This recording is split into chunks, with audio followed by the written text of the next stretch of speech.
WSTX, and 17, Radio Dial, we're also streaming on Facebook, YouTube.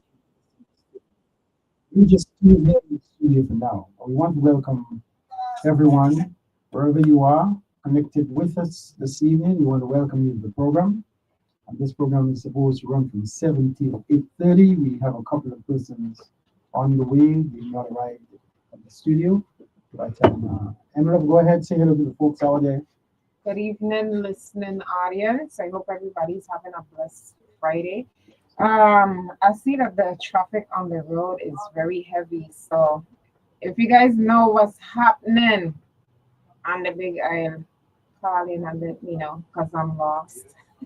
Yeah, the traffic was a little tight this evening. I don't know why. And in all directions, where it was heading east, going west, moving from north to south, it was just traffic all over, not just in the Sunny Isles bottleneck area, but even coming from west as we approached the East Stepwat intersection, the traffic was tight all the way down through Sunny Isles and from Sunny Isles all the way into Gallows Bay, traffic was just tight. So I don't know what's happening tonight. It's not that there were accidents or anything, it's just people on the move.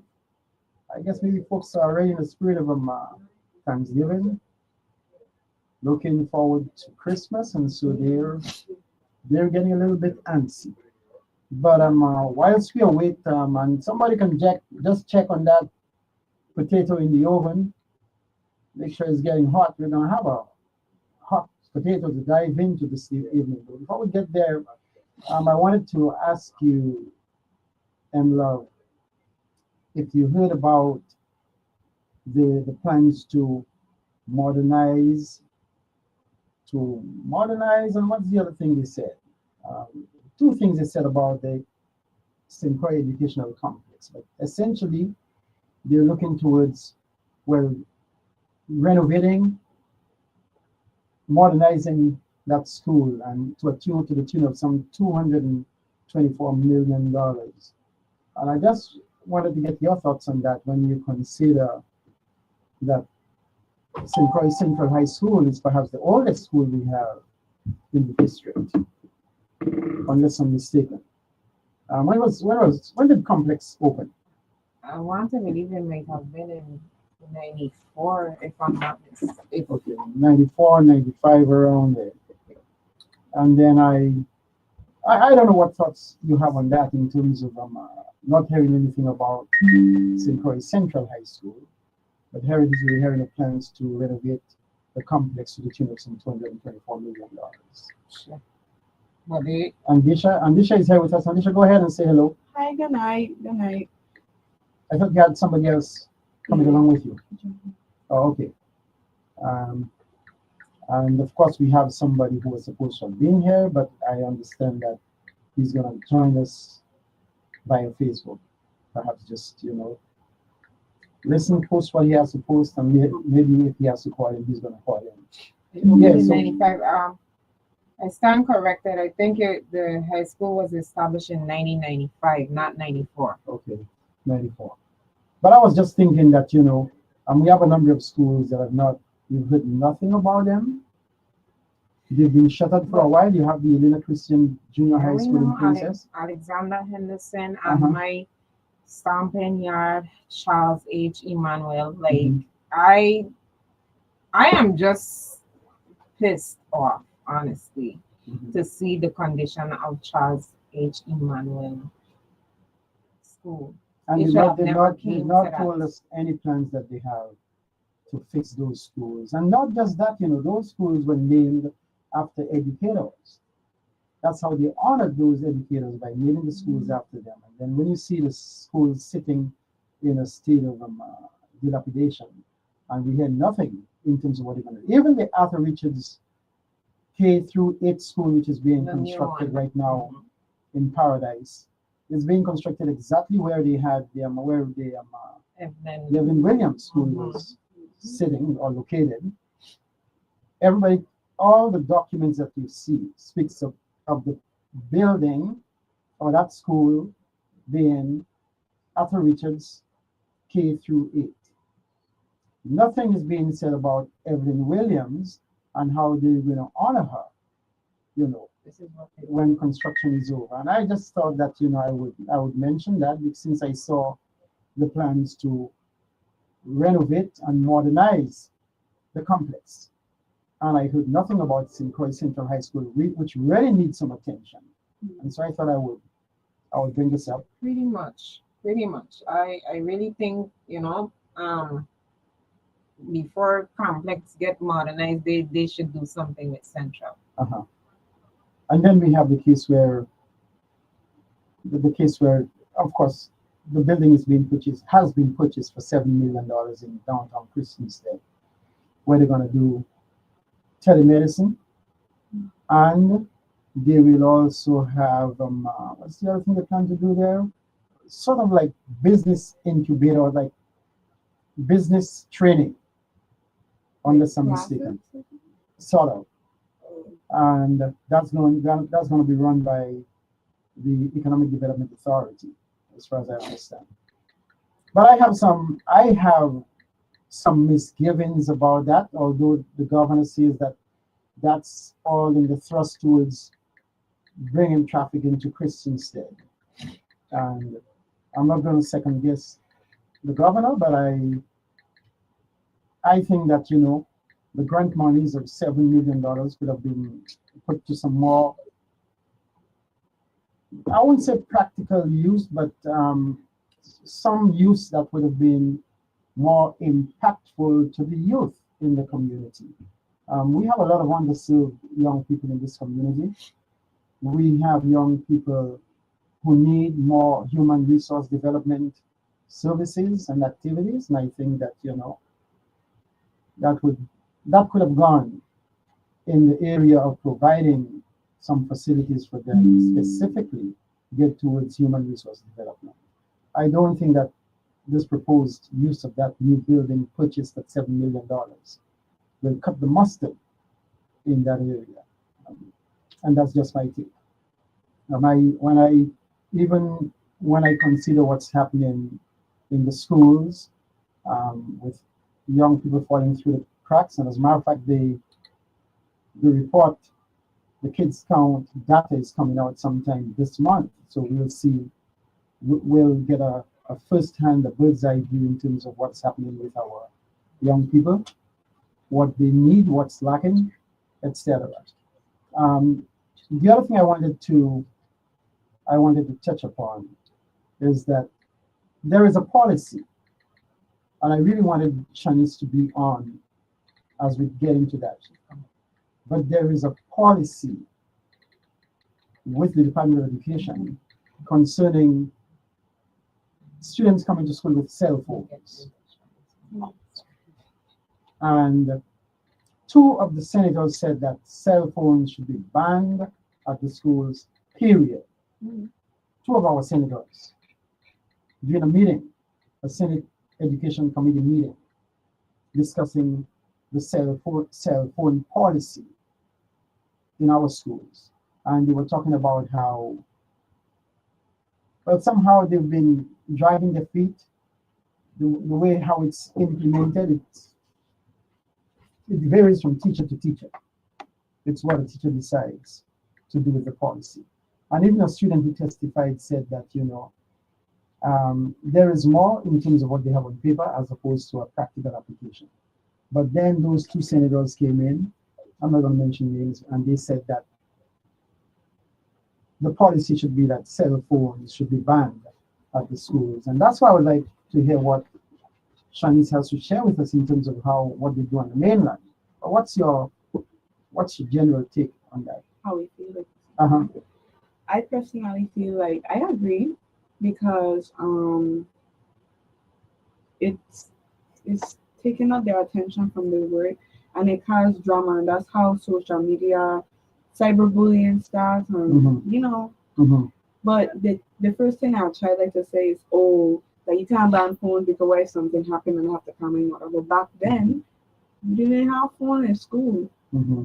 They used to get in contact with your mother. They have phones in the office. They have phones in the classrooms. You don't need your cell phone you know. And that's all. Emla? I mean, I feel you should have a phone, but like how they do it in the States, I think my brother, he said that the kids have to put it away.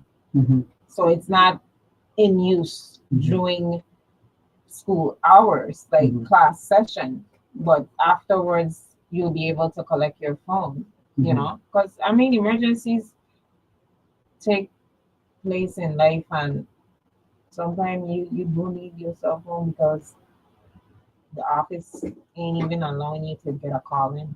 But as somebody like who experienced like taking out the phones in classroom and stuff, then that's when my somebody thief my phone, and you know my parents come and they start a whole drama because who cracked my phone, my child phone, who do this, who do that.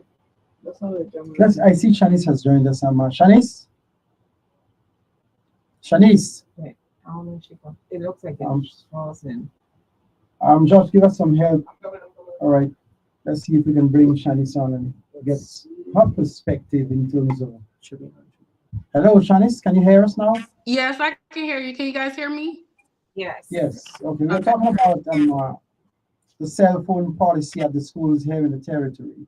And two of the senators, there was a meeting of the Senate Committee on Education, and they discussed that policy. And two of the senators, by the way, those two senators have law enforcement background. They're former police officers. And they both said that the cell phone should be banned, period. And I would like to know what's the policy that you guys have on the mainland in terms All of right, so cell I know phone. for our district, as far as cell phones, we have a zero cell phone policy, meaning that if you do have a cell phone, it should be off and in your book bag. However, it's not really a problem at my school because I do work at an elementary school. But it has been, once or twice, the kids, they go in the restroom and they're fighting and somebody's recording the video. Or sometimes, the kids, they get in trouble and they're calling their parents before, the administration team is aware of anything that's happening. And then that creates a whole issue. And then, like you guys were stating, as far as it's an emergency, personally, although I get it from both sides, I would still. Right now, my son is at my school, but when he goes to a different school, I would like him to have a cell phone for safety reason. Unfortunate that in the day that we live in, things occur at the school all the time. And when I say things, I mean like mass shootings and stuff like that. And so I would feel more comfortable if my child has a cell phone to text me, because a lot of times they don't let the parents know what's going on until they have figured out, how to handle the situation. Well, let me just say that my personal position is that cell phones today are almost like a necessary item to have with you. Because the world today is not like the world of, say, 40, 50 years ago. There is more opportunity in terms of, for crimes to be committed, for children to be abducted, all kinds of scenarios. And I see a cell phone as being a necessity. Now, what I know of some school districts on the mainland is that they have, and there are different receptacles they use for that. Some of them use, how you call it, the Velcro type thing to lock the phones in a receptacle, so that once the students enter the classroom, there's that receptacle in which they put the cell phones, And some of them have more like a lock that they can't easily unlock. But then you have some that just have the Velcro that they could just open and retrieve the item. And so I'm in support of that kind of measure, where the cell phone is taken away from the student for a period of time while the student is in class, but immediately as the student is about to exit the classroom, the cell phone is returned or retrieved rather, so that the student can have access to the cell phone. I am totally opposed to having a complete ban on cell phones of the schools. I think it's unwise to even suggest that, and that's my opinion, you know. Given the dynamic of how things are happening in this community today, that's my position. I do Any want to say others? one thing really quick. All right. We I now saw. have we now have another of our guests having joined us, and I think there is still one more on the way. Am I right? Yeah. We have two more on the way. They've not yet arrived, but we're just talking about the cell phone policy at the schools, and two senators having said that during the committee meeting, the Senate Committee on Education meeting that they had discussing that policy with education department officials and members of the Board of Education. And two of the senators who do have law enforcement background called for a complete ban on cell phones in the possession of students while they're in school, period. What's your take on that? My take is simple. We trust in for our children. I think we can like work on giving them access so they could go to the office and make a call if it's an emergency. But at the end of the day, if an emergency happens, what does calling their parent do? The people who are there and us leaving our children in their care, that's their responsibility. And I guarantee you the police and they could do far more than we could ever do.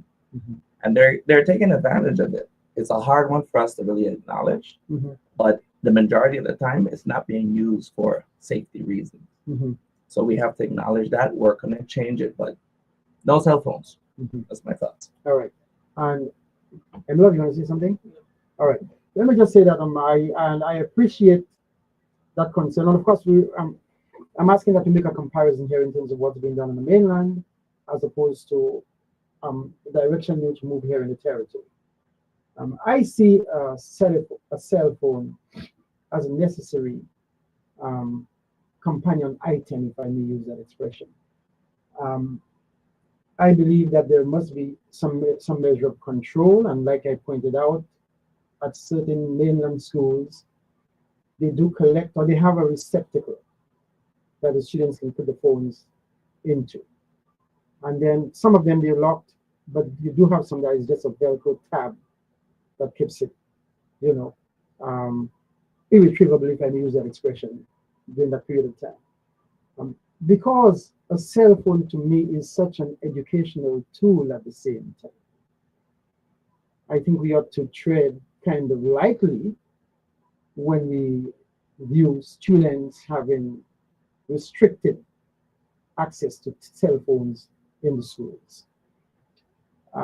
I would like to hear what the students have to say in terms of, their position. And there was a student testifier, but I don't want just one student testifier who represents the student council to give us that point of view. And as a matter of fact, the student said that he had not even seen the written policy, not until the day before the hearing.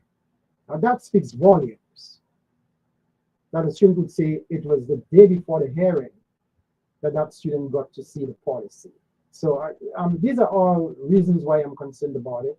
And then again, the question is, to what extent do students have access in terms of computers and other electronic necessary items in the classroom? I don't know what's the status of that in the school. But these are all things I think we need to look at in terms of whether we're going to move to have, whether it's a partial ban or a complete ban. I'm not in favor of a complete ban of cell phones in the schools. You never know what happens. And go ahead. I'm only in favor of a complete ban if we can work on the structure we currently have. Okay. If they have access to computers, access to make a call in case of emergencies, then you do a full ban. But until that takes place, a full ban should not happen. So I should clarify that. Okay. The other thing I want to, and before you came in, I mentioned an observation of mine in the electronic print media, where they're talking about $24 million that the PFA has approved to modernize the complex. And I heard nothing about Central High School, which is a much older school.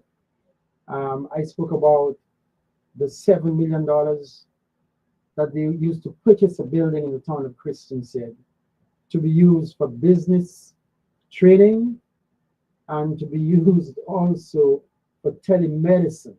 And personally, I am not in agreement with that. I think that those monies could have been put to better use in terms of doing something that's more impactful to the young people here in the territory, especially in the island of St. Croix. And I think that there were a number of other schools.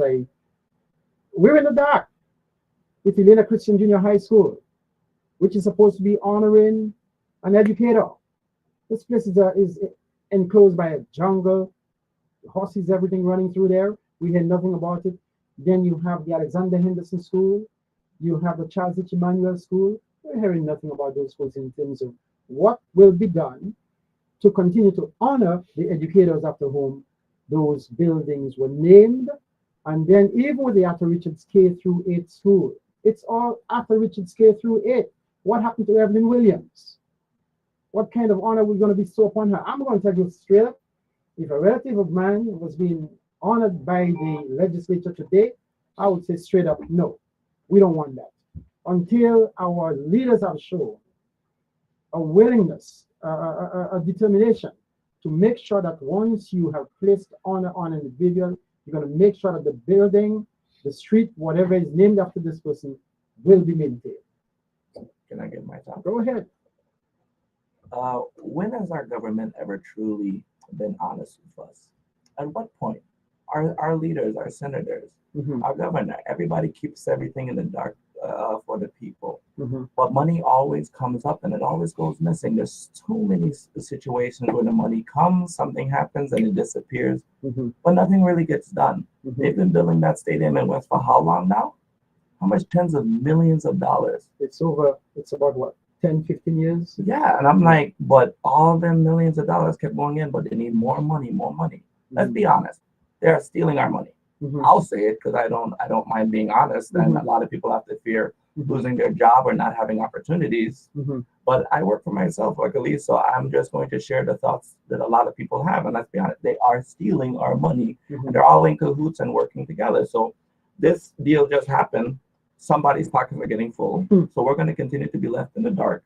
And this is going to be a reoccurring thing because we don't really stand together here. Everybody's scared to talk for the same reason. You lose opportunities, you lose friends. Just me saying this alone, naturally, certain people in leadership positions, if I start calling names, will then shun me. These are people I could have watched me. They could have watched me grow up. But that's the fact of the matter. So my question is, where is the point where we say enough is enough, and we're prepared to make a change, to make a difference? That even the players who are in key positions, where do they come to the point of awareness, awakening of the consciousness, where they say, okay, we can continue to do things that we've always done in the past, and now it's the time for us to move in a new direction, in terms of how we do things. Luckily for them, we are very durable. So we can take a lot of beatings, as I've seen over the years. But I'm pretty sure at some point it will reach a point when we no longer can afford to live here, like so many of us can no longer are able to live here, where we're going to have to fight back. But how do we really fight back? Nobody wants to stand up. The only time we stand up is when there's a jam. When there's a protest, nobody stands up. So to be honest with you, until we hold one head and we say enough is enough and we hold our politicians accountable, how do we hold them accountable? You don't vote for them.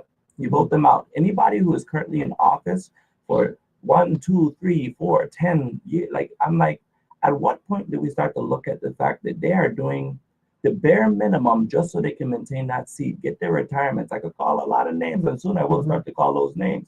We need new faces in the government. Give younger people the opportunity, but we also need to choose wisely who we vote in. Stop voting in people who are broke. Let me be direct.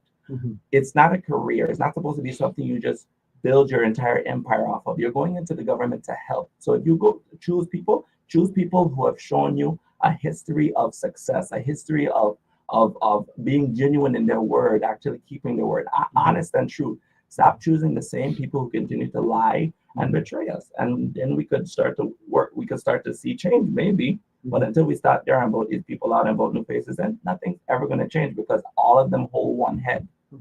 So then let me ask you, where does the educational, or where do the educational institutions step in to play a role?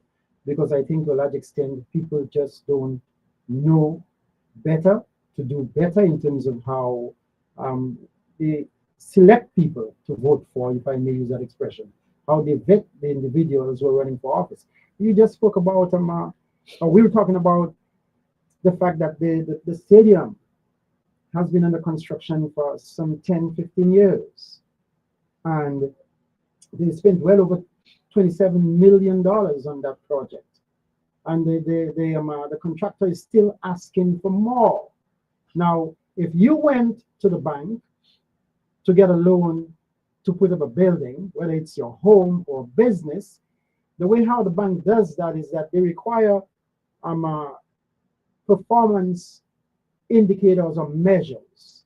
After you've done the system, as a matter of fact, you have to go to the bank so that somebody comes to examine the project to make sure that the system has been completed before money is released to pay for that. When you get to, say, the bonding, again, you've got to notify the bank that you've reached that stage so they can send an inspector, somebody to come to see if indeed the performance has been carried out in accordance with the agreement, the contract, and then monies are released. Are you telling me that we don't have senators who are aware of such protocols, measures, so that when they're reviewing contract performance, they would have all of these items that they can check to see if these things have been fulfilled? You're telling me that senators don't know this thing so that they from time to time, they could have exercised oversight to bring the contractor before them to question the progress, the performance, Come on, man. When you are part of the corruption, you will never call someone else out because the fear of backlash is always there. That's how come there has to be a hierarchy where they're all holding one head and they're protecting the main head. But they're all defending each other. Why are we talking about this? Why aren't they talking about this? Like, I don't even see them until election time comes around. Then they put up their little signs and they beg for your vote. And they tell you all the things, the empty promises that they're going to do. And like we always do, we vote them right back in. I openly call out who I'm going to vote for and who I'm not going to vote for. I've lost friends because of that. I'm fine with that. But we have to start speaking our truth without fear. And we have to hold them accountable. But it's very difficult, and I will say it, when you have a family to feed, when the cost of living is so high. And that's how they control us. They keep us down. So we cannot speak up. It's it saddens me that I look around and I see children falling through the cracks in this community. Even in terms of the bomb threats we've had recently at the schools in St. Thomas. Not had this experience here in St. Croix, but in St. Thomas, they've had a series of bomb threats.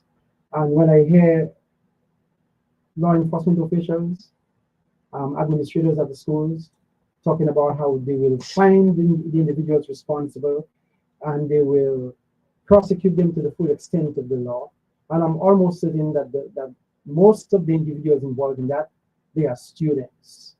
And the question is, what kind of counseling we provide for our youngsters? What kind of training we provide for them in terms of, steering them in a direction that's going to be in the long run more profitable so that they can be productive citizens, people who can reason, and make wise, prudent decisions as opposed to simply looking at the punitive side of things. When are we going to get to that point? Honestly speaking, it's very difficult. You have older individuals in the government or in high positions and never want to retire and give the younger generation a chance. So what opportunities do they really have? What trainings do they really have? Every time you want to actually achieve something, you have to go off island, get trained, and then in hopes that they come back here with those skills. Mm-hmm. We're losing so much opportunities here, but again, that's how you keep the control. You keep the people down so they cannot speak up. Mm-hmm. That's control. So what about leadership arising out of the midst of the young people, where young people begin to mobilize and galvanize their forces and come together and say, okay, the time has come where we want to step up to the plate, and that they can show force and move together in unison to make the changes, to demand changes. Sadly, that's going to be a difficult one because you have children raising children. So you have a generation where they just don't have any structure. A lot of them were not raised in structure. Mm-hmm. So we have to blame the generations that also came before who didn't create that structured household. Mm-hmm. And yes, there are a lot of situations where it's not always our fault, Mm-hmm. but our children continue to suffer. How can we expect them to be great when we weren't even there for them? All right. Shanice, any word from you on that? In terms of how you young people I are would say by let me hear that. I would say we have to start empowering the young people and let them know their power, because a lot of times, like the gentleman was saying, they don't know their power. They don't know what they're capable of doing. And so someone has to just step in and let these young people know, hey, you are powerful. You are able to do this. You are strong enough to do this. And unfortunately, it has to start somewhere. They're not just going to come out and do it by themselves. Someone has to take charge and let them know, hey, if you want, we can do this. I hear that. All right. I want us to shift to the hot button item for this evening. The hot potato. I want us to shift in that direction. You know, I just saw something today about, you know, people criticizing this girl who has 3 baby daddies. She has 3 different baby daddies. And I wondered about the guys who have 3 baby mamas. We were putting down the ladies for having 3 baby daddies, but we don't put down the guys for having 3 baby mamas. It's a lot of inequality, giving the rotten end of the stick to the females. And so I see we have all the other folks who have joined us. So now we're ready to just segue into this hot button item. So let me go ahead and share that with you, and then we'll get some responses. First of all, I want to ask you guys to consider these questions. What is the significance of what we wear? What does the choice of what we wear say about us? In what ways can dress impact our relationships? Consider the following scenarios and observations. A guy pulled up to his girlfriend's house unexpectedly, only to find her ex-boyfriend's car parked in the driveway. The woman's ex's car is parked in the driveway. Her man coming home, you know, and finding the ex-man's car parked in the driveway. All right. Upon entering the house, he found the 2 seated in the living room having a conversation. The ex-boyfriend was fully dressed. However, the girlfriend had only her bra and Daisy Duke shorts. Now, if you don't know what Daisy Duke shorts are, them things show cheeks and all kinds of things, you know. But that's what the man comes to find in the house. His girl like that, and the ex-man, they're having a conversation. So anyway, yeah, they're conversating. The ex-man in the house talking to this woman. Her boyfriend is not home, and all she has on is a bra and Daisy Dukes. It's hot in the house. Yeah, whatever. No. But anyway, here is here. Later, when confronted about her perceived inappropriate attire while alone with her ex in the house, her response was that her current boyfriend was being petty and insecure, and that her ex-boyfriend was no stranger to her body, whether in the nude or fully dressed. You all hear that? She got the gall, the mitigating audacity to say that the ex-man don't see her naked. So what's the big deal? You know? Anyway. It's partially the truth, but Further, hold on, further.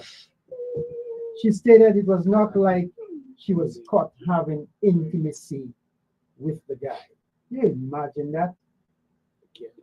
I'd like to hear your take on this scenario. Are there any red flags? You all can see. I don't see red flags. You all hear I talking, you know? Is the girlfriend's characterization of a boyfriend's response reasonable? To say that the man is insecure? You know. I would love to listen. Could that encounter be a sign or signal to the boyfriend that it is time to end the relationship? I'd like to hear from you guys. Would the ladies like to go first? Ladies first? no, Not a problem. I will gladly answer that question. The Go ahead. relationship should be over. A man who has self-respect and value for himself would end the relationship immediately. Do not allow somebody to manipulate you into feeling that you did something wrong because you are protecting your peace. Simple. Anyone else? Shanice? Well, it depends what kind of person he is, but like the young man said, if he, if that's crossing his boundaries, he has every right to leave. Even whether they did anything or not, she was dressed inappropriately to have any form of guests over. But he may have just been helping her with the groceries too. So there's that. They have been doing what?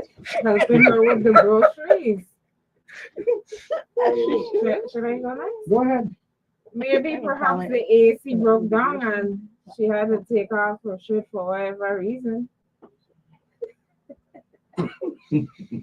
Anyone else? That relationship is over from time you asked if you see any red flags. The first red flag was the car then. Second red flag was the ex.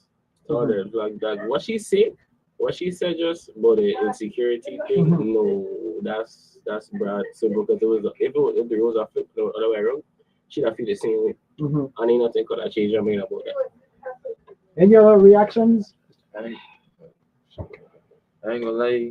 The first word saying I see is where the girl was dressed like half naked, and then the other red saying was like the ex been parked up in the That should have been the first one. one.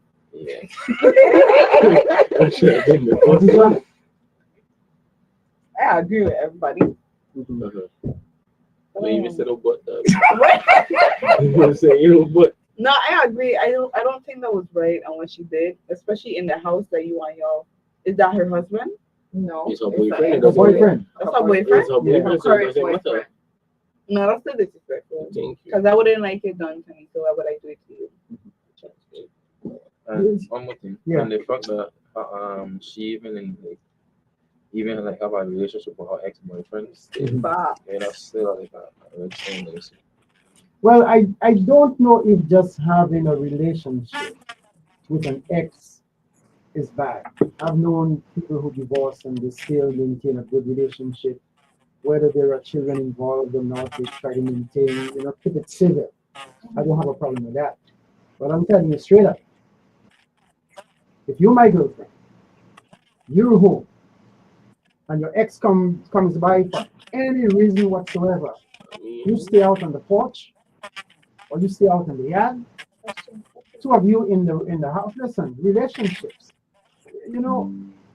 Earth life is like a series of relationships, whether it is family relationship, whether it is fraternal relationship in terms of organizations, what have you. And even the animals have relationships. There's something called a symbiotic relationship, where a shark has some animals that, tag onto it, so as it eats its food, they're getting scraps, but they're doing a service to the shark. You have birds having a relationship with cattle. The birds get on the cattle to remove ticks and so on. It's relationships all about them. Even in terms of celestial relationships, the earth has a relationship with the sun and the moon. So, but there are laws, there are boundaries that are set, there are rules of engagement, if I may. And so in relationships, we have to set those boundaries. We have to establish the rules whereby we're going to operate. And I'm telling you straight up, me for one, I am not coming home to find an ex-man in the house with you. First thing going running my mind, wait, have they been in the bedroom before? Probably. How long he been in the house? Mm-hmm. It is inappropriate. Going back on what you said too, ain't yourself no staying on no porch on my yard. Ain't none of that. Ain't no seeing them or nothing. Like it's a like principle thing. Yeah, I don't know. I don't explain it, but it's like, and if you do have a conversation, make it be a message so I can see. Simple. The simplest way to look at this situation is full transparency. Mhm. Two people meet. Hey, I just want to let you know I'm good friends with my ex, and he might pass by occasionally when you're not home. Oh, no. And I'm very comfortable wearing little to no clothes. Are you okay with that? His response, oh, sure, babe, that's not a problem. They have a good relationship. It's an understanding. So we shouldn't judge other people's relationships once it works for them. Right. And the next thing about communication, I think the girlfriend should have tell the boyfriend that her ex was passing by, or even like they could have like still been on good terms even if they husband. I keep saying the husband. I keep like, okay, even if the boyfriend had find out that the ex was home, the girlfriend should have let the boyfriend know, so they could have like still been on good terms in case he had find out. Good terms. You know, somebody called and said, "Oh, my ex coming over by the house for what?" Like no, like what? No, you know that. What if it flipped the other way around? Whatever. Like you have a ex-girlfriend that you still in contact with, and your new woman have an issue with it. They ain't happening. It ain't happening. Both ways. let me Shanice, I'm Josh. I'm not seeing Shanice, so see if you can help bring her back. But let me just say this here, people. You know, Oh, there she is. communication is. Shanice, you have any input on that you want to share with us? Any additional words you want to share? I don't know. I'm seeing you, but I'm not hearing anything. Maybe Josh can help us with that. Let me just say this to you guys. You know, communication is important. Having a sense of sensitivity. There's a saying, do unto others as you would have them do unto you. I'm going to tell you all straight up. In my books, there is no love without jealousy. I do get jealous. You know, I don't get jealous to the point of being crazy. But I love my wife jealously. And there is some stuff I refuse to tolerate. Now, if somebody goes off track, you got to watch how you respond when you're confronted. To tell me that I am insecure, that I am being petty, that's an insult. And people like to put you on a guilt trip, you know. So that's a no-no. That's a red flag. That's my position. Shanice, you ready? Yes, I'm here. Can you guys hear me? Yeah, go ahead. We can hear you now. No, I was gonna say, piggybacking of what you said, yeah, that's gaslighting. If you know something that you're doing something wrong and you're trying to convince the other person that, hey, that's not what's going on, when really, All right. although it may not be going on, that's what it seems like. Yeah, I think we have a caller. Let's hear what this caller has to say. Hello, caller. Good evening. Hello. Good evening.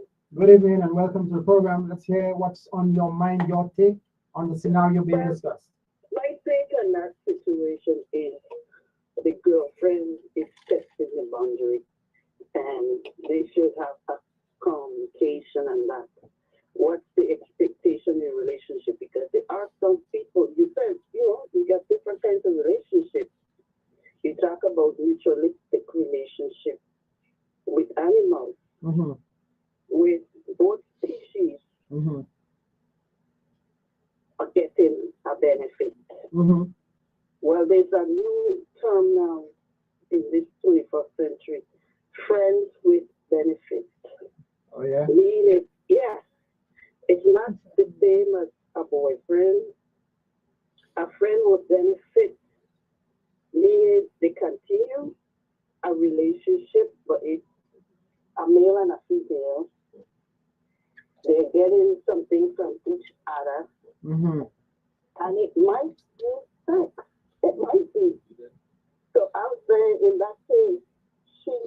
have a conversation with the boyfriend and find out what status is he. What are you expecting from the relationship? Do you want a commitment?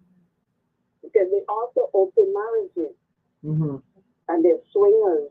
And you know, the couples don't mind exchanging. That's how they live. That's their way of, that's their lifestyle. So I can't judge somebody else, but I think in that case, she should not take it for granted that the boyfriend wouldn't have a problem with it.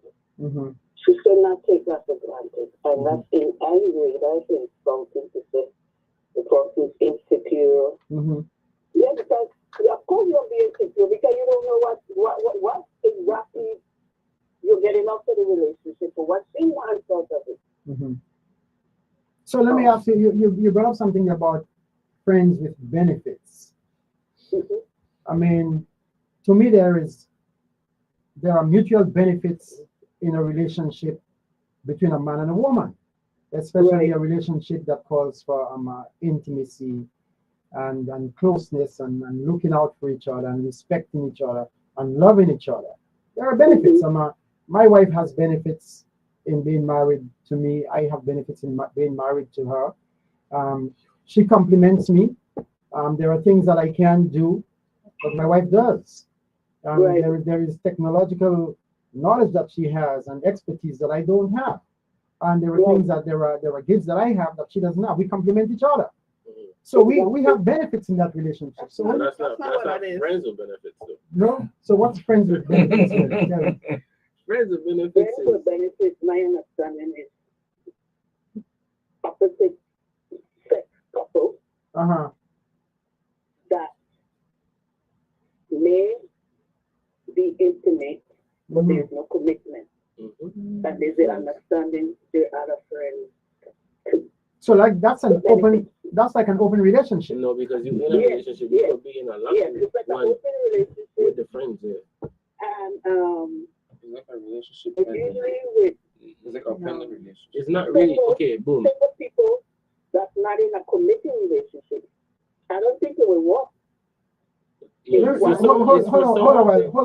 Let me hear what you're saying. It's for someone who's in a relationship, or not. It doesn't have to be for someone who's in a relationship. It could be also a relationship, but it's for somebody. Mostly people who is in relationships, they have a certain female friend or a certain male friend, opposite sexes, of course, and they have benefits, which is the same benefits you're getting in a relationship without it could be love, but not love.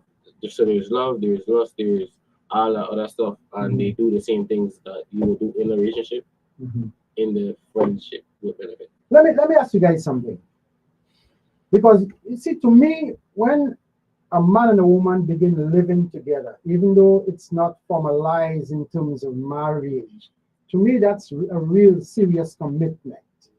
And so let me ask you guys, is there a difference between, like, say, for example, when you're dating somebody as opposed to when you're courting somebody? Courtship and dating, are they the same? Very different. They're very different? How are they different? Okay, great. So when it comes to dating, it's more like we could have a good time. It could lead to pretty much anything.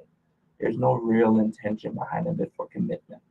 When it comes to courting, you're letting that person know, I'm looking for serious commitment.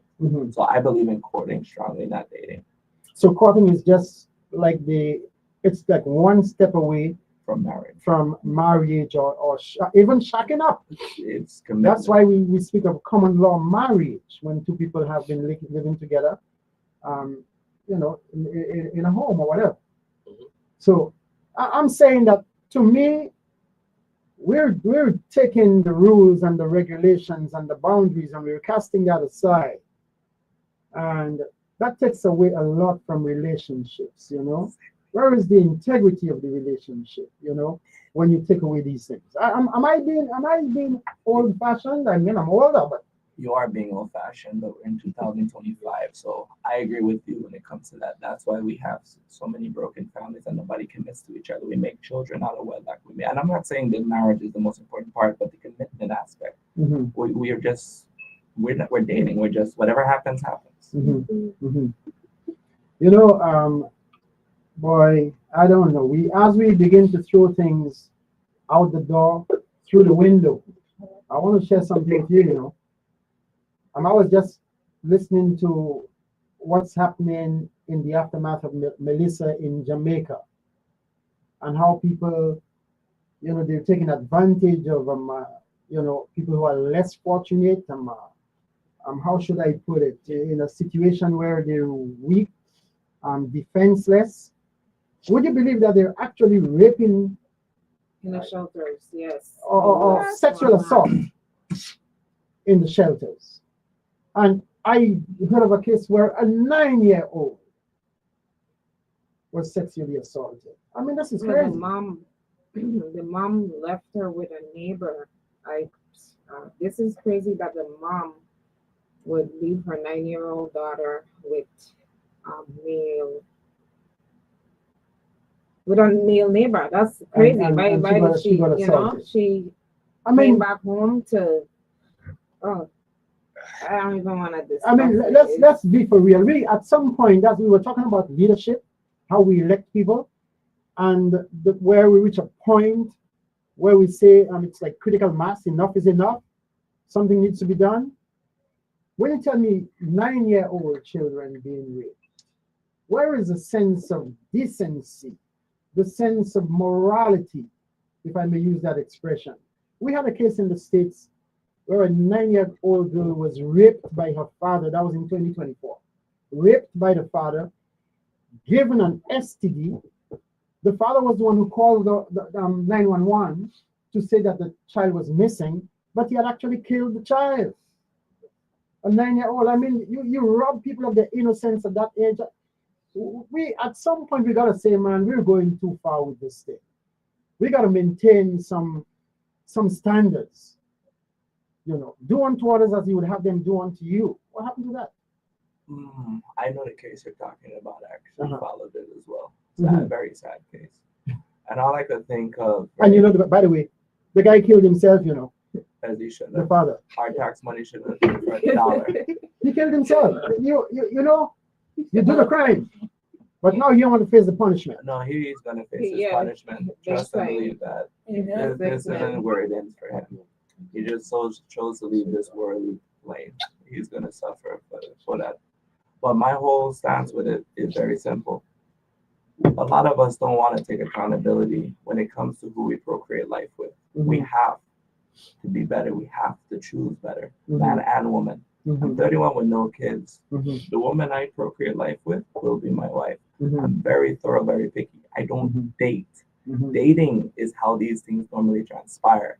Courting, you are getting to know that person in and out. And I'm not saying there isn't a possibility that this still will likely happen, but it's far less greater when you truly get to understand that person before you let them inside of you. It's interesting that you bring up that point about your personal situation. When I taught at Central High School, there was a young man in my class, and during the course of the discussion, he revealed that at 17, he was a virgin. And the guys made fun of him, you know, that he at 17 was a virgin. And to me, that's a virtue. I have children outside of my relationship. I love my children outside of that relationship.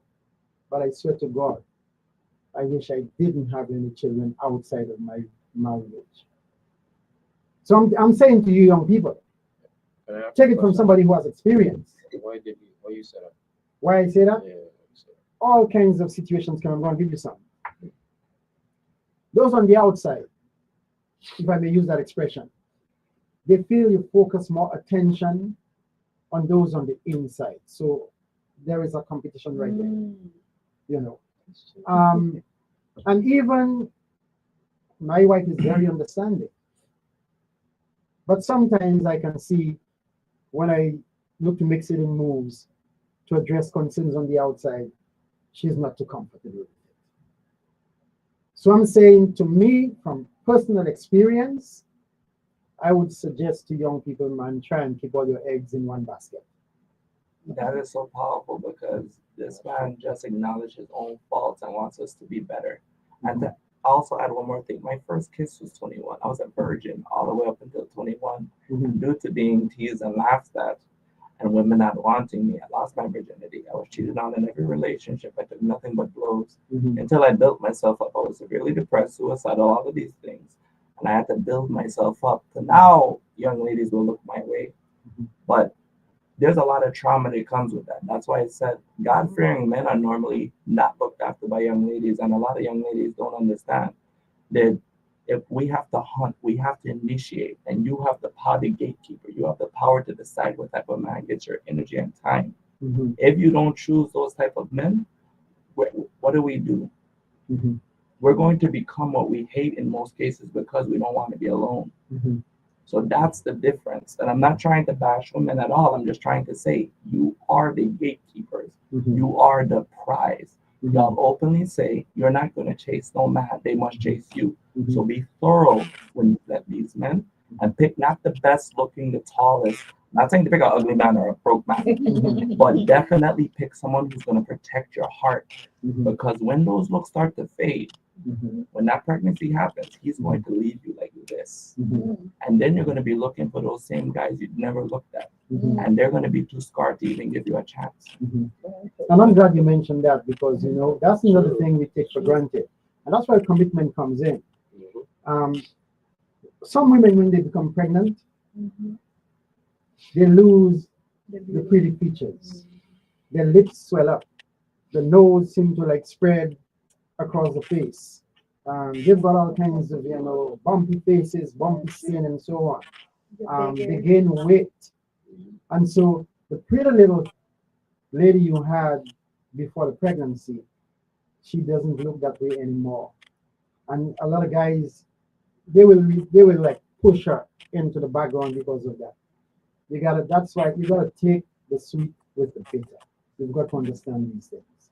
You're into it for keeps. And then the other thing is that we have a way that when we're dating or we're recording, we're very particular in terms of what we do to please the individual. You want to make sure if you're going to visit your girlfriend, you want to dress smartly, you want to put on some cologne and what have you, you want to make sure you look good.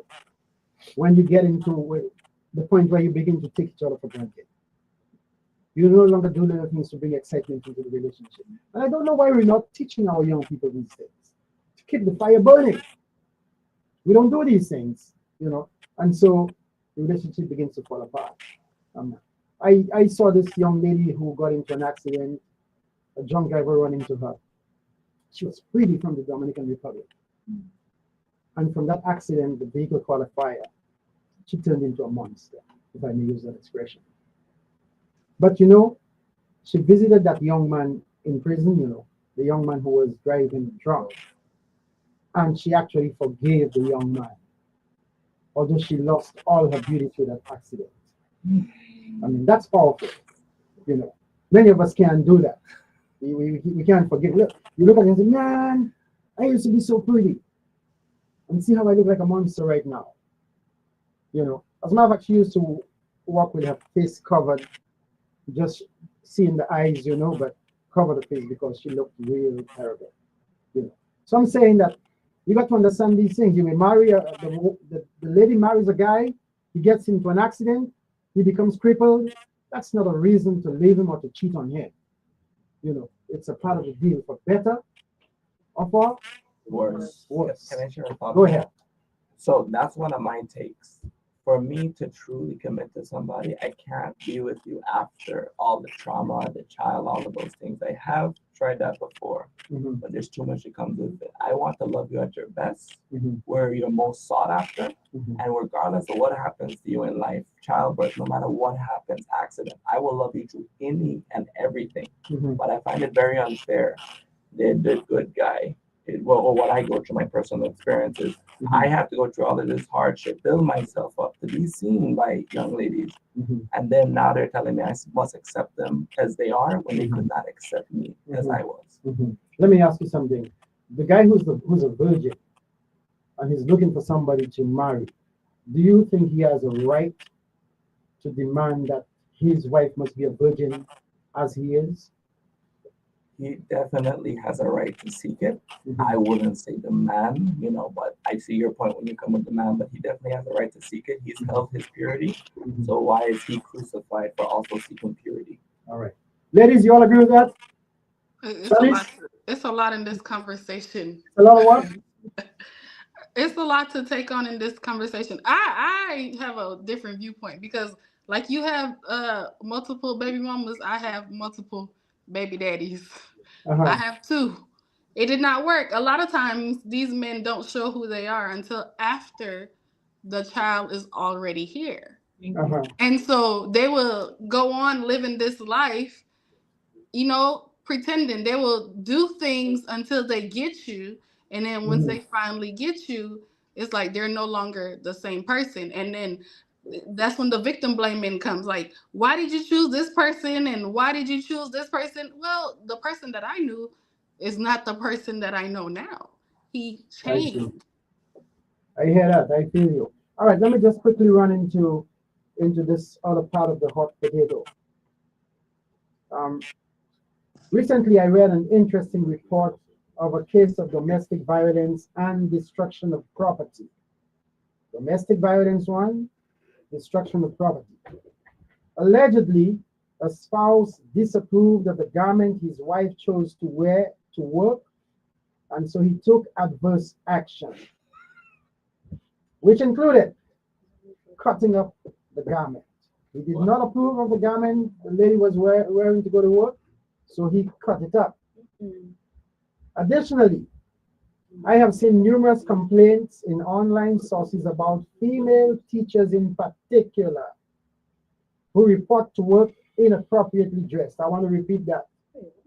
Female teachers in particular who report to work inappropriately dressed. Some of them teachers listening to this might want to cut off my head for that. That's But me. That's I a mean, subjective statement. hey, anyway, do such scenarios reflect unfair targeting of females when it comes to what may be considered appropriate or inappropriate dressing? First thing, you know, uh, is it an unfair targeting of the females? Should Yes. women be equally concerned about the appropriateness of what their men wear, the same way how the men are concerned about what the women wear? Next one.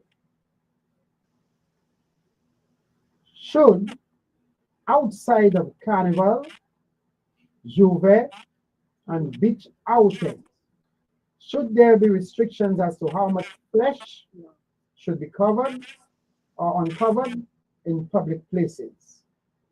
What is the difference, if any, in terms of social impact between a guy bare-chested playing soccer and a woman bare-breasted playing volleyball? Please take note that one is bare-chested while the other is bare-breasted. There is a difference. Isn't, man, we got them all. Can I say something? You have a lot to choose. Sure, So who wants you to? have to change Who wants first take? Go ahead, Shanice. Let me just say, so I have went viral on TikTok for multiple videos because of my attire for work. I will say, because of my body type, that happened. However, there have been several teachers on TikTok who has worn the similar outfits but are shaped differently than me, and everybody was cheering their outfits on in the comments. But me, I got, oh, it's not appropriate. So in other words, if a female teacher has done, what do you call it thing, BBL? Yeah. I think so. Yeah. If she has done BBL and she has a lot to show, she should be mindful in terms of what she wears to go into the classroom, right? No, I disagree. You disagree? All right. Can I share my take? Go ahead. It starts at the top. Mhm. If you are in a leadership position and you're unwilling to acknowledge that your body shape may be a little bit more voluptuous than someone else and alter your attire just a little bit, for the students who are there in safety, because we know how young men are who are full of testosterone. You can't expect them to be any better. That's where it starts at the top. We must just, I'm not saying that you're wrong, but I'm just saying that you could make a compromise. I don't see why that's an issue. All right, Carla, are you still on the line? Yes, I'm here. You want to share anything there on that? Well, as you are talking, I think I just want to mention that I think you're doing an excellent job mentoring young people because it's all about choices. From the moment you wake up in the morning, we have a choice. We have a choice that we are going to be a better person than the day before. So every day is about choices. So given the different scenarios and discussing it, I think you're doing a good job. You're a positive role model and commend you and keep up the good work. So I'll just be listening. All right, well, I want to thank you for your kind words. Be blessed and thanks for calling and sharing with us. Let me ask you guys something. So the woman who is of a certain size, because we like to admire curves and shapes and what have you. The school teacher, who is perhaps middle aged, and she doesn't have all of that. What does she wear now? I don't want to use the word fat, but she's fat. So if she's fat, if she's fat, that means that she shouldn't wear blouse and pants. She has to wear a tent. Yeah, You mean they got tent dresses, you know. And when I say tent, I mean a tent dress.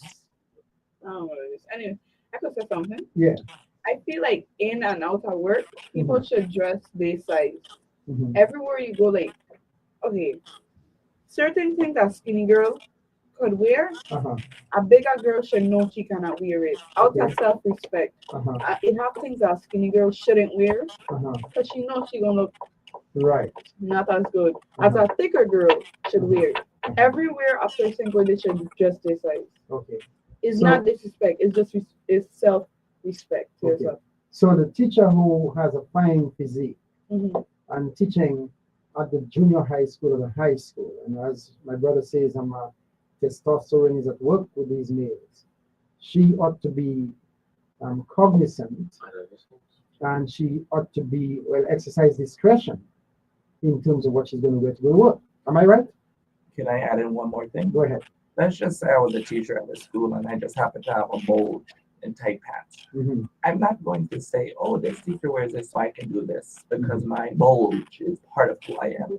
I'm going to wear baggy pants because I'm there for the students, not for, like, I'm not going to, me being comfortable does not mean more to me than them being comfortable. Simple. Let me, the male teachers wear skinny, what's it called? Skinny jeans, skinny. I'm wearing somewhere along those lines. It's difficult today to go into a store and to find pants, trousers that aren't skinny. That's what's in right now. I don't like them, but I've got a couple, you know. So the male teachers go to school wearing skinny jeans and so on, skinny pants? Not necessarily. They wear like dress pants. Okay, yeah. Because I would find that inappropriate, but you know, but the boys in high school, they were in skinny. That all them boys at the complex when I go to pick up my grandson, they're all in skinny, and they're skinny. They're not mostly see them young boys wearing. Yeah. In my days in school, man, guys had to be tough and looking kind of buff. These boys are all skinny now, you know. Tight. Yeah.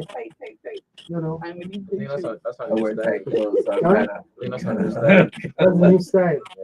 Wow. Oh no. Oh, you came for everybody. This is terrible. All right, well, hey, we got listener. We're being open. We're telling it like it is. I don't like the look. My son, Oh, that is all he wants, and I'm like, are you serious?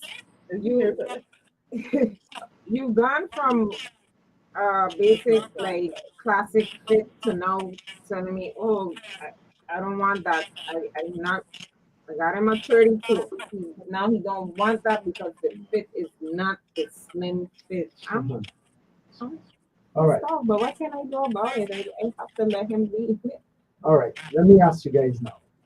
You guys didn't answer all the questions. Is it okay for a guy to be playing soccer out there, bare-chested? Is it also okay for a girl to be playing volleyball, bare-breasted? It's not okay. Well, According that's two to different things. society. Chest and breast is two different things. Exactly. Thank you. And male and female is two different things, right? Yeah. Yes. Okay. Okay. Some men have breasts. They prefer breasts. I mean, Okay, but it's not. wouldn't it be painful whether it's a man or a woman if you have breasts and they're bouncing everywhere? The men who have breasts, they're transgender. Oh, No, he's just talking about some men have breasts. They actually have breasts. They have man boobs. All right. Still breast tissue. You got too much estrogen. What? No, it just means they have weight. They have weight. Yeah, Wow. but that's not breast. Mhm. That's still breast tissue. It's still anatomy. Let me ask you something. What do you think would happen if we, the guys here, went to watch a volleyball game and the girls are all bare-breasted and they're throwing balls and what would be our reaction? Whoa. I personally would not put myself in a scenario where I'm going to be tempted. Mhm. Okay. All right. Let All the right. godly man talk. All right. Let me hear you. I think that's inappropriate. It's inappropriate. It's inappropriate. So in other words, we do have standards for the princesses and the queens, as opposed to the standards for the princes and the kings. What we expect a king and a prince to do in public, we don't expect the princess and the queen to do the same. Queen, princess, you're royal. Your body is a sacred temple. Let me. When you're going Africa, breast outside, you know. Right. Correct? The Yeah, culture. we'll It's see, the we'll culture. see. You're That's correct. Outside, that's You're what I'm correct. saying. According to society, it's Western culture. it's inappropriate. Yeah. Thing is, Adam and Eve did not know they were naked until somebody told them. the way how they grow up, right? I don't know. It's a culture thing. I hear what you guys have to say about that. The women I see in Africa, the women in Africa, because of the culture, if you notice that they've got things they wear on the wrist, Yeah. they've got things they wear around the neck. They may be bare-breasted, but the entire outfit, how they carry themselves, it's not like you're highlighting sexuality. I agree. In our culture here, Western culture, when ladies begin to cut back on clothing and exposing certain things, it's like, man, you're pushing sexuality. It's a mating call.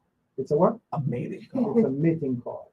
I might get bashed for this, but I'm gonna tell you that business of Caribbean women right now at the carnival with Uh-huh. their booty outside. Mhm, This is distasteful. I don't care. mhm. Some might disagree with me, but I don't like it. I even if I had the greatest butt, Mhm, I was not gonna do that. mhm, I was not gonna do that. I have respect for myself, and I rather be a classy woman mhm. and get the right man to approach me because this is just wrong. So my take is so great on this. Sorry, the dog in me loves carnival. Mhm, Okay, it gets me going. mhm, But the man in me has a mother, has sisters, mhm, will have a daughter. mhm. So I believe we know that we are going a little bit too far Mhm. because later on in life we normally always have to live with those regrets. We talk culture. Let me just, and it's interesting that there are cultures where women are in charge. I can't believe that. The women are the ones who govern. The women are the ones who marry men. They have more than one husband. Where is that? You want to go there? I like her. It's like, I couldn't live there. I can't be sharing a wife with 2 and 3 guys. That's not gonna work with me, you know. But that's how it is over there. That's their culture. Ain't like Arabs that have like 10 wives. Now, No, they Wow. don't marry over there where the Arabs usually have like maybe some have 2 wives, 3 wives, and it's not to say like, let me hear you. Muslims in the Muslim faith, Mhm. you can have as many wives as you can equally take care of. Mhm. But not everybody practices it to that level. All right. And then here is the thing. In those countries, like when you go to India, you see how these women dress with what I call the thing, a sarong or sarong or whatever. They're beautiful and they're covered. You know, just like in Africa, the ladies have scanty clothing, if I may. But the Arab women, the Indian women, I should say, it's in India and Pakistan, I see them dressed like that. They're beautiful, you know, with a nice outfit. They have some, they don't all wear this veil on the face. Some of them go, they go, but they're covered and they're beautiful. Yeah, You know. they are. So I'm saying, yes, there is a cultural aspect to it, but hey, here in the West, I think we overdo it. We go too far. Now, one of the things we've not answered, is it appropriate for the guy who finds that his wife is not appropriately dressed to go to work, you chop up the woman's clothing? No, I think that's abuse. It's abuse. So That's abuse. Well, the guy was charged That's for assault. destruction of property. Yes, it is. You know. Destruction of Yeah. property. You didn't need to. But don't you think if your mate, your husband, your boyfriend tells you, I don't like this, this is inappropriate. Don't you think you should comply and Yeah. take it off? Yeah. I have a I think you should question. have a What if conversation. his card is on who I The what? If his card is wrong, but If his card is what bought it, that has nothing to do with it. Yeah. maybe. Do we suppose, yes. I do not think she should comply immediately. It depends on where the relationship is at. Mm. There were issues within that relationship long before that took place. Mhm, This isn't something that just happened overnight. mhm. So I believe you should look at the whole relationship before you pass judgment. If my man Uh-huh, that I know we've locked in uh-huh. and he is the one telling me, go take it off, I ain't even thinking about it. Okay. You take it off. But if it's somebody we meet 2 days ago and you tell me go take it off, Now I I understand never that taken it because off. there is no Can I commitment. say something? It's just met. Shanice. Yes, Shanice. So I would say personally, I'm on the other side. Because I'm in a relationship and he will send me things to wear. And I'm like, you want me to wear that outside? And some people get a kick out of when y'all go somewhere and everybody is looking at the person that they are with. Mm-hmm. And some of the stuff that I get requested to wear, I'm like, it's a bit much, but okay. Mm-hmm. So I don't know. It's like But different. when a guy has a good looking woman, a pretty woman, and she's got a nice body, he feels proud when he's walking with her and other people eyeballing the lady. I mean, I'm telling you, my wife looks good. I feel good when she dresses in a manner that she stands out. When she has prepared herself, you feel proud. So, and I think the women should feel the same way. You have a good-looking man, you want to see him dressed fine, you know, so that when he goes out with you, other women look at him. He has value. She has value, you know. I don't want to have a woman that when I go out with her, she has no value. Nobody is interested in her. Whilst I am jealous, I love her jealously. I want to know that she's got premium value. And guys have an eye on her. You're looking at her. She must respect herself and maintain distance. And she can politely turn down a guy who moves on her. That's the other thing, you know. We don't teach young females to be polite. You know, you can politely decline an approach. You know, you don't have to be rude. There's a You don't have to danger be to it though. Not every man can take rejection. And that Mhm. is a big problem with occurring more and more, where women literally now will accept your number and block you the following day. That is scary and terrifying. So I promote for women to actually take the number and block them the following day because of how men are reacting. I should say how boys are reacting. A man accepts will take rejection with pride, stride forward. A boy is not going to react. I've seen it for myself, some very bad reactions to rejection. Well, then again, that's why we have to mentor young men, because when you see, here is the thing. I disagree with women who you meet a man today, tonight, at the club, and you want to be in the sack the very same night and say, oh, whether you do tonight, tomorrow, or next week is the same thing. I disagree. Don't make yourself too easy. Okay, why do you disagree? It's just a question. Why do you disagree? It's just a question. Oh, I'm not saying I do agree or disagree. Go ahead. The club is not where you're gonna meet your wife or your husband. Let's do it. Yeah, That's for a good time, not a long time. So if you're going out to the club, just take note. You are not there to stay. And we must accept that and move forward. Imagine you're drunk and I'm gonna be like, yeah, throw it back. I'm gonna take you home to my mother. Yeah, that's my wife. Like, I'm not saying it doesn't happen, but those cases don't normally end well. So let me ask you something. Are you saying that we can't find a woman of high value at the club? Women of high value, you could definitely find at the club, but they're definitely not going to be as involved. Okay, I can understand that, because I listen. Like see them by themselves. Let's say, for example, if Shanice came by to visit with you two girls and you all decided you're going out, so okay, you'll drop by the club and then maybe drop Caravel Casino, something like that, So you guys, it's like incidentally you happen to be at the club. But that's not something that you into every day. And so accidentally or incidentally, you can find a woman of high value at the club. Yes. But I think women need to, again, it's a matter of setting boundaries, maintaining integrity.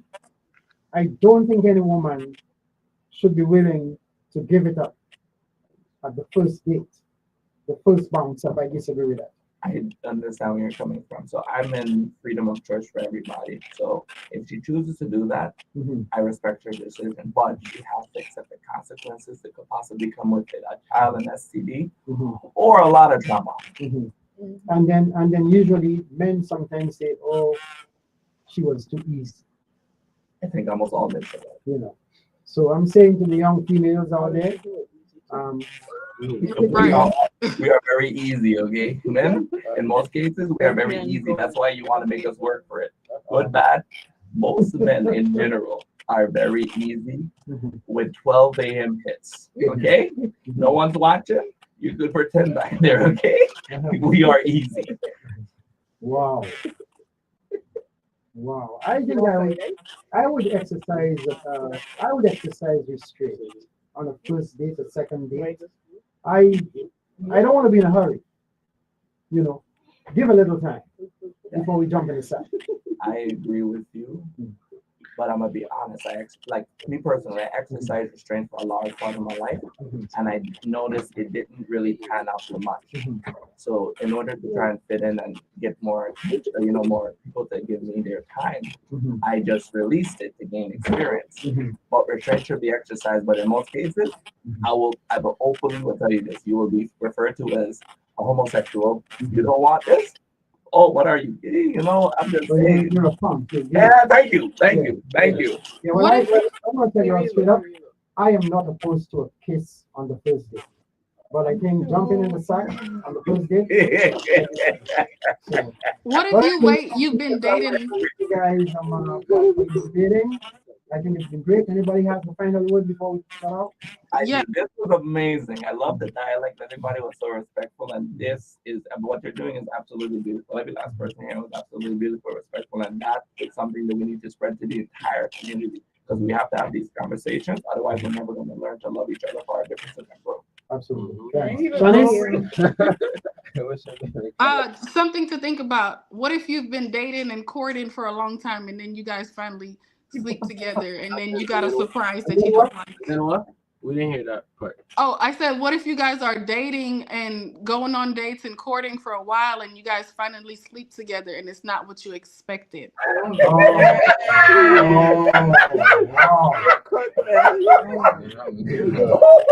don't have the answer to that one. It's a lack of compatibility. Right? You're not compatible. You've been let In down. that area, yes. Hey. It's too small, it's too man, loose, give it it's too another try. tight, it's not big enough. Give it another try and see what happens. Hey, folks, I want to thank all those who participated. Until next week, same time, same place. You guys stay safe, be blessed, give thanks and praises, and we'll reconnect then. Bye. Is it off? Nope. 3, 2. Yeah.